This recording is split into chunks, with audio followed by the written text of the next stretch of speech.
flipping over to being a mom and navigating that, Mhm. can you share a little bit of your experience of, you referenced your children and you're a single mom. Mhm. So what that's like and how you've been able to achieve as much as you have professionally while also being a mom at home. Right. Well, that's another thing that a lot of people don't know about me unless they looked it up. Because I had the kids on my own. I'm a single mom by choice. And so it's just me. Look, I've been very fortunate to have a caregiver that is an amazing help to us, and she is family to us. So, but look, there's no right way. And every mother will say, you feel like you're constantly failing, and, that like there's always more that you can do. So for me, COVID's actually been a bit of a blessing for us in that they can see me work. And so they're super interested in it.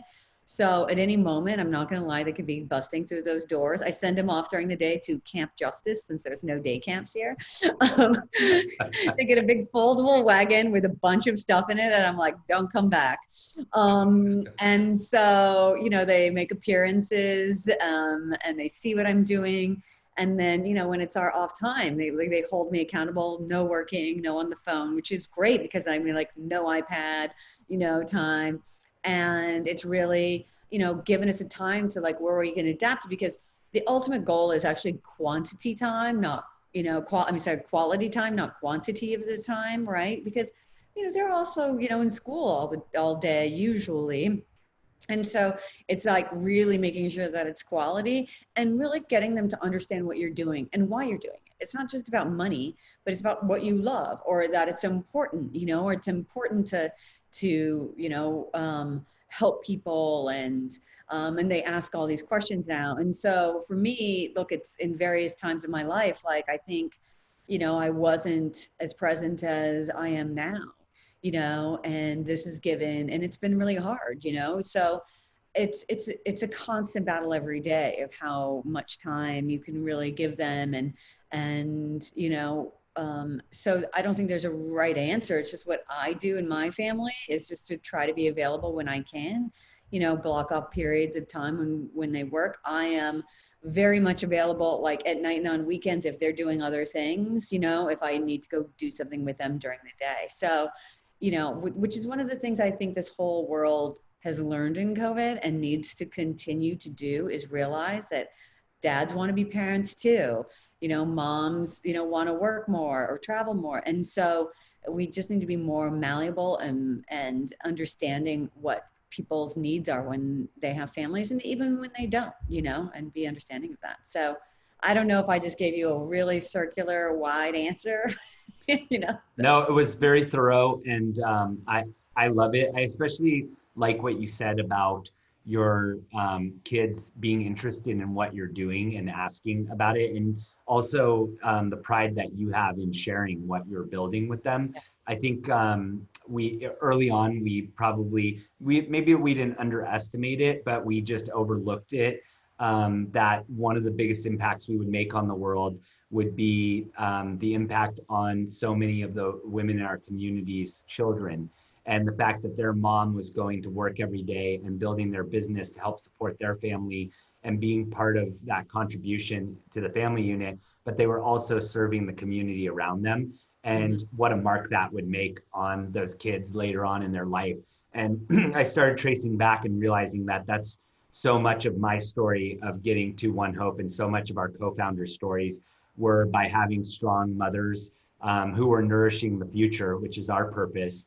And they were doing it in front of us. And so it came very natural for us to think about nourishing the future Yeah. because of the example that they set. And I was always bugging my mom, wanting to hear about what she's doing for business and asking her business questions. And so that was my inspiration. I hope your kids grow up and build even more impactful organizations than yours, right? And Yeah. that's the hope that That's we that's all the have. hope. They're better than we are, right? Yeah. That's right. So I think one of the interesting things is always like, how were you inspired? Who was your leader? And whether it was family or friends or mentors, is there someone who was your biggest inspiration? And is there a coach or a mentor that helped change your life and put you on the path you were? I mean, there was little doses of them, right? So part of it is it's more kind of sad. Like I just saw women in my family that never got to live out their dreams, right? And Hillary Clinton talks about it for her mom too. It's like you just saw women that like just accepted their lot in life, and we're not terribly happy, as happy as they could be. They weren't, but it's like I just didn't. I wanted more for myself, and I wanted to like take that forward again, back to like doing better. And but along the way there are counselors who noticed that I did really well in school and tried to move me forward. I moved to a school that everybody went to college afterward, and the counselors were like super helpful in figuring out where I could go that was the best for me. And you know, just friends in general who keep me honest and push me forward. But as women, we know like if you can't see it, you can't be it. So we don't have a lot of really big role models that are not the obvious, people. Because while we see actresses and make a lot of money, there's only so many Oprahs and Ariana Huffingtons and Hillary Clintons. There's just not a ton, right? And so I think we're building that generation now, and we're going to see more and get exposed to more. Um, and that's what we want to build. I mean, I would love to have my kids, I have a boy and a girl, Jack and Nico, and instead of just thinking about their college roommate dad network, they're going to graduate college and go to their college roommate mom network as well, just as on a 50-50 basis. And that's something we strive to achieve.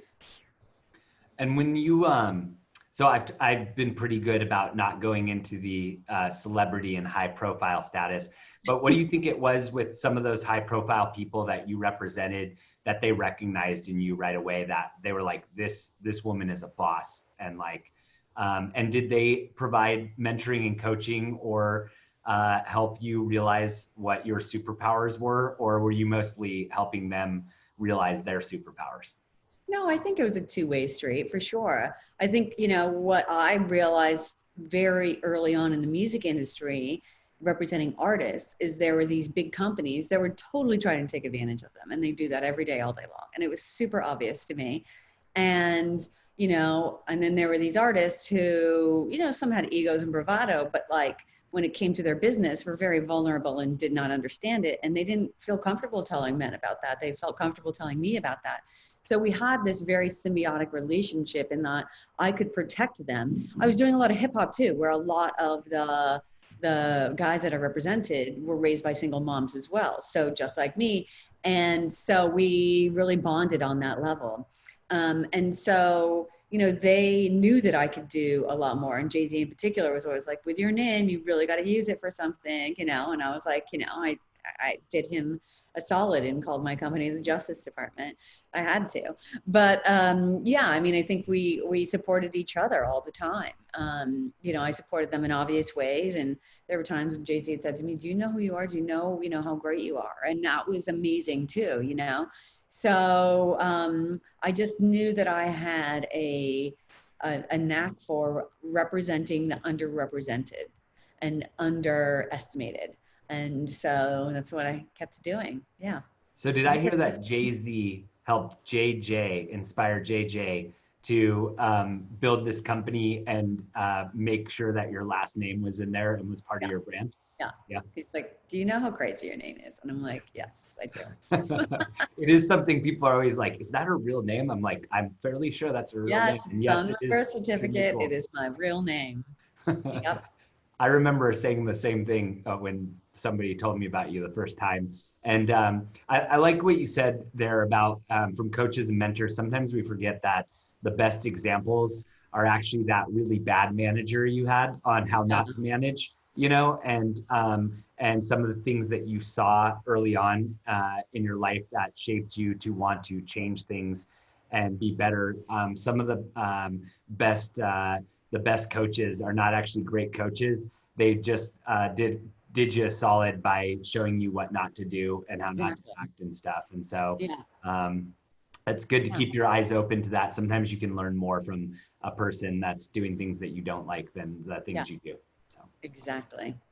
Any new insights on the new normal and what things are going to look like after COVID-19? And the new normal is such like a cliche thing to say now, but like life in this new era with digital transformation happening even faster than ever. You and I meeting through Zoom, us doing this entire crush virtually. Anything else that you see? Are you? I'm going to make you a fortune teller for a minute here. I just foresee this world actually becoming more amenable to working women and parents in general, and all of those who've always been othered. Because one of the reasons we've been othered is that we didn't have the resources, we weren't supported, and so and I think that we all have to keep reminding this world that we are just as necessary and we can do these jobs whether or not you're sitting in your office desk or not. I mean, there's some obviously essential people that need to work in specific areas and places, but our contributions are necessary, and that does not necessarily mean us coming and being face to face with you. Yep.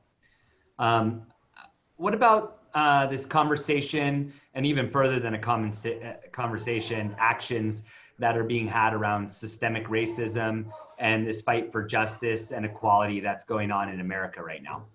Do you have any insights about it? I mean, I'm happy it's finally happening. I worked in a company that was predominantly Black for 17 years, and I witnessed it firsthand on a constant basis. So I love that it's in the forefront. It better stay in the forefront.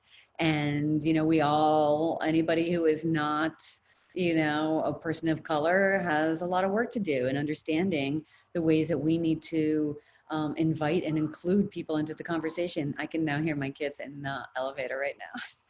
Any moment they're coming through that door right behind me. I'm hearing a few people coming in too, so it's part of the new normal. This is the new normal, right? There you go.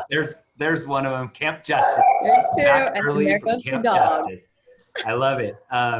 So as a little follow-on, have you participated in any of the demonstrations, or what are other ways that you've supported? Hold on, my dog is barking. I have to shut him up. Totally, no problem.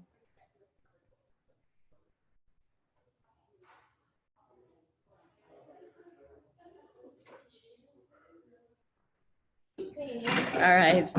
Sorry, what did you say? That's Jake. He's a friend. Hello. And how are you? And that's Nico. No touching. By Hi, Nico. No, honey, don't. We're recording live, sweetheart. Okay? What? We're recording live. Okay? Shh. Go in your rooms right now. Let me finish. I want to see it recording live. You can sit right there and watch me. I want to see it on phone. Oh, no. It's not live. He's recording it, and then it will be live. Okay? It's not on my phone. He saw a live Instagram yesterday. Yeah, I did. I see what's on it. I see hello to us. This is Simone Sanders when I went to it yesterday. I love our cause entrepreneurs are oftentimes doing virtual tastings now, and kids will jump in. And our team has so many moms on it as well. All three of our co-founders have 2 to 3 kids.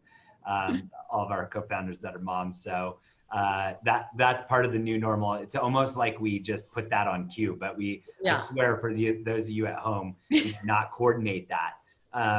But just as a follow-on to the last question, have you participated in any demonstrations, or how have you supported the cause? Right.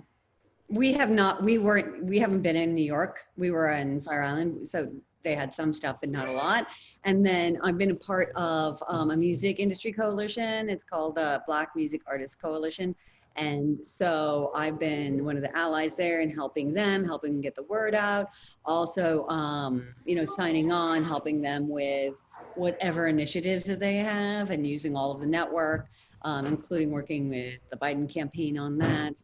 And just in general, just educating myself, my family, doing an interview about that, whatever I can do, Yep. So, and helping us, we've done well over 100 events that have been helping to provide funding for Equal Justice Initiative, which goes perfectly with your name. Yeah. So EJI, that started down in Alabama, Just Mercies, was created around that. It's kind of a loose documentary of that story. And just a story around equality and justice and somebody fighting for people to get a fair shake in the court systems, Right. our problems with mass incarceration, so on and so forth. And I think that's a cause that almost everybody should be able to get around when you look at the staggering numbers. But you've been such a good supporter of us too. So don't forget about all the work that extends through the companies Oh, that you've been yeah. helping with. I think a lot of our music artists and actors and other people who have a platform, it's been really nice to see not only businesses stepping up, but also just individuals who have a lot of influence on the world doing their part as well. And hopefully you continue to see it, like you said. Are there any other great transformational and purpose-driven businesses besides ONEHOPE, of course, that have caught your attention recently and are in at the Justice Department and getting your help that you want to highlight to our crew? Yeah, I mean, there's a lot. There's a client of ours, Dark Beauty, who kind of pivoted their what they were doing and building to help mental health for Black women in particular, and giving them resources for therapists, which has been really great. And I mean, there's so many that actually kind of pivoted what they were doing. There's the Female Founder Collective, which is a for-profit, and then just highlighting a lot of the Black female founders. There's 15% Pledge, which Aurora James, Brother Vielas, I cannot pronounce the name of her company, Vielas, which has it's a fashion company and started putting the 15% pledge in place where all the different retailers have to have 15% of their shelf space for Black founded companies and products in general. So there's so many amazing different companies that have kind of pivoted or been kind of exploded during this time. So it's been a really great time, That's great. And is there anywhere where people can go to learn about some of the other companies in your portfolio of any level of diversity, but largely women-led Yeah. organizations where they can find out about some of the other companies? Where can we find out more about you and that portfolio? I am at, you can look up our website, www.thejusticidepartmentdept.com, because that other one, which we don't speak about, actually bought the whole domain name, but I got that one. So it's just dept.com. Or follow us on at the Justice Department on Instagram. But you can look up any of those. We have all of our clients online on our website, and we link to them all and everything that they're doing. Cool. And for all of you out here who've been following along, all of those companies, very similar to ours, very different, obviously, in what their businesses are and business model, but very much aligned with purpose, rooted in purpose, as we say, built on hope. A lot of impressive organizations that are showcasing the talent, hard work of women entrepreneurs, and that they can do as good, if not better, than male founders like yours truly. I was lucky to have a nice balance from the beginning of 4 women and 4 men, and today we still have that balance of 3 and 3 still around who have devoted their whole career. It's awesome having Jennifer on the board. We obviously have Tiffany, our president, was the first female board member, and Jennifer was the second one to come on. And now we're making that turn with one more board member as a female. Will be a 50-50 female and male board, which I think is really good and closer to representing who our community is. Still not all the way there, but a lot closer than we were. And we had to be intentional about it. And I feel really good about, both bringing Tiffany on made a ton of sense as a co-founder and president, but we got really lucky with you, Jennifer. So before I close it up though, I just want to wrap up with a few light things, kind of a lightning round of what's your favorite restaurant? Oh, my favorite restaurant. Well, that's really hard right now, right?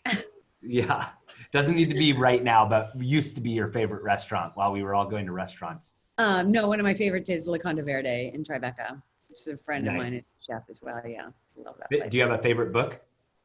A favorite book. Well, a book that I use a lot, and it's a real great female empowerment book.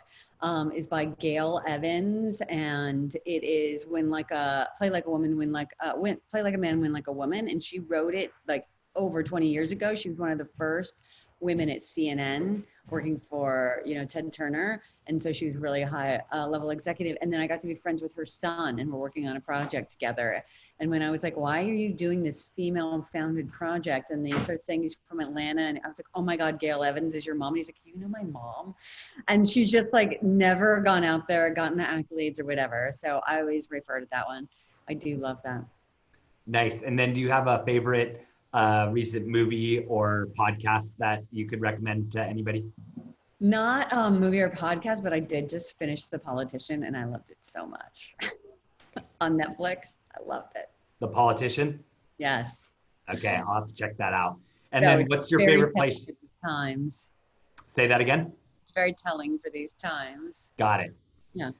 I know when House of Cards was still the hottest thing, it was so amazing how that was charting to it. So I'm kind of yearning for that. So I'm going to go check that out soon, The Politician. And then a favorite place you've traveled? Well, we go to Greece every year. It's one of my favorite places ever. Love it. We're not going this year, unfortunately. Particular island we go to an island that's very unknown called Scathos, which is kind of in the northern. It's like kind of lateral to Athens, which people don't know about. Yeah. Very cool. That's a region I would love to do a vineyard destination property in. Yeah. And then last one, your favorite wine. I love the Fumé Blanc. That is my favorite one. Hope. Oh, you've got a lot of people who agree with you on that one. Yes. So, I'm running out. Hint, hint. Yes. Okay. So we are going to get you some of that. And in the meantime, if you still have a bottle left, I think we should do a virtual toast as you're watching some of the other segments that we have here. Please confirm that you're opening up one of those, and I will confirm that we're shipping you a whole bunch more. The Fumé Blanc is a very popular one. The vineyard's actually right behind me. There's too much of a glare and stuff. And we can't wait to have you back over to the property, Jennifer.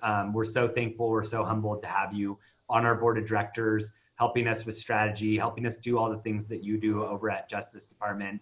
And we really believe in the future of what you're working on. It's so well aligned with what we're doing. I know it's so inspiring to our cause entrepreneurs to hear your story, and hopefully they'll get to learn more and more about it over the coming years.